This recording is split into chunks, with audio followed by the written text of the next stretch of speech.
Hi, this is Andy Valencia from the British Veterinary Hospital, and I'm going to talk to you about probably the most difficult part of my job, which is the decision-making process.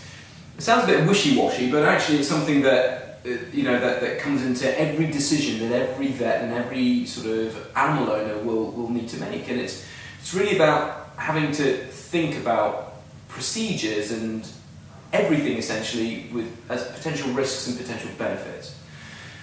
If we take a vaccination, for instance, and some people might think that that's a pretty black and white picture. Really, you've got the risks involved. For instance, in a dog are diseases such as distemper, parvovirus, which are potentially and almost certainly fatal conditions if an animal contracts them. So the benefits are preventing those. What are the potential risks of giving the vaccine? You can get some local vaccination reactions, where they get lumps and a bit of pain. Some animals will go a bit sleepy, but on balance, I think everyone would agree that the risks of doing the vaccines actually are far lower than the benefits involved with doing the vaccination. Things change when as the cases change, and if you start thinking about a typical situation, the one that we always get into sort of a discussion with clients and with owners, is because there's so much grey in the decision making process. It really needs to be a best fit for the situation, and it changes from patient to patient. But a typical situation would be an older dog with rotten teeth. What are the potential risks? The potential risks are the risks are with any sort of anaesthetic. As an animal gets older, the risks of those anaesthetics are higher. Animals being unstable under anaesthetics. Potential things like putting the kidneys under too much strain, and all those sorts of things. Sort of impact on the decisions, and you're going to have a reasonably large cons list when you're looking at the pros and the cons of a procedure, when you're looking at doing it in an older animal. When you start looking at the teeth, for instance, you start thinking, all right, what are we going to gain? What are the benefits going to be from this? Now, if you have an animal that's just got a little bit of tartar build up on there and a mild bit of gingivitis, the teeth might be a little bit sore. I will say, absolutely, I do not feel that we should be doing a dental in this situation, because the risk of the anaesthetic far outweigh the potential benefits.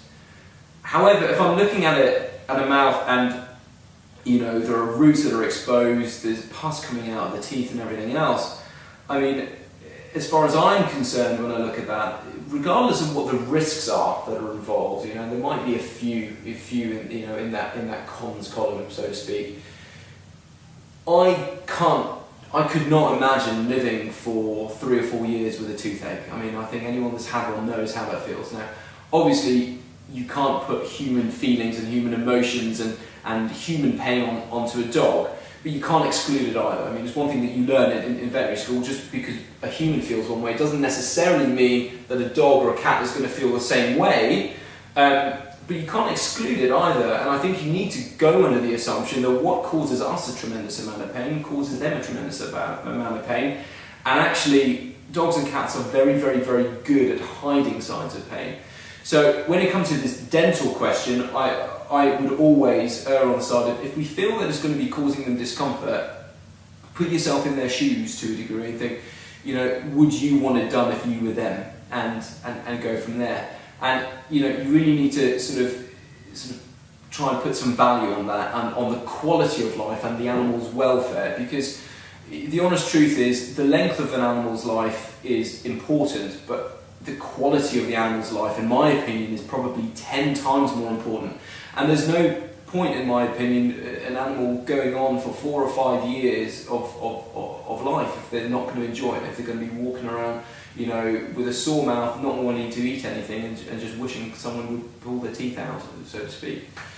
So that, again, is one example. There are loads and loads and loads and loads of examples, and we could go on about this for hours, and it's a big, big debate amongst vets and between vets and clients, and the honest truth is because there is no absolute answers. what I would just want people to think about is whenever you're thinking about any procedure, you know, taking your animal into the vet or anything, there's going to be a list of benefits and there's going to be a list of risks. And if the benefits outweigh the risks, then my feeling is we should go for it. Sometimes, and almost always, you're going to have your view of the risk and benefits, and the vet will have his view of the risk and benefits, and you're going to have if you have a good relationship with your vet, you should be able to have an open discussion and come up with a decision between you, and that's where it really needs to be. So those are my views. If you have your own, feel free to post them on the site, and if you have any questions, feel free to contact me at the British Veterinary Hospital. Thank you very, very much. Bye-bye.